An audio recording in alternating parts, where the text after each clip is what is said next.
नमस्कार प्रेक्षकांनो, लग्नानंतर होईलच प्रेम मालिकेच्या आजच्या भागामध्ये नंदिनी घरी आलेली आहे आणि काव्या धावत पळत तिच्या गळ्याला जाऊन भेटते।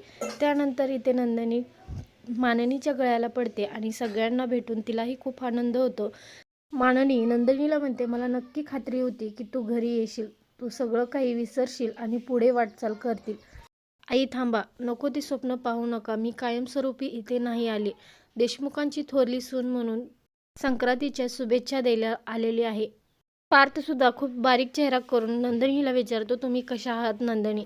तर इथे रम्या आणि वसुंधरा ह्या दोघींनाही नंदिनी घरी आली आहे हे पचलं नाहीये आणि त्या दोघींच्या चेहऱ्यावरती 12 वाजलेले आहेत। नंदिनीच्या बोलण्यामुळे माननीच्या डोळ्यामध्ये पाणी येतं, तरी सुद्धा माननी म्हणते, मला जीवावरती पूर्ण विश्वास आहे आणि तो तुला कायमस्वरूपी घरी आणणार याची खात्री आहे।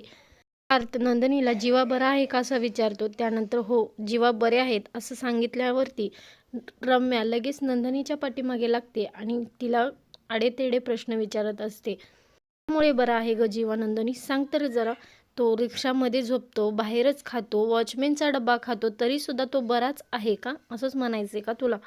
नंदिनी सगळं काही ऐकून घेते आणि खणखणीत उत्तर मात्र रम्या आणि वसुंधराला देते। पाहायला विसरू नका लग्नानंतर होईलच प्रेम।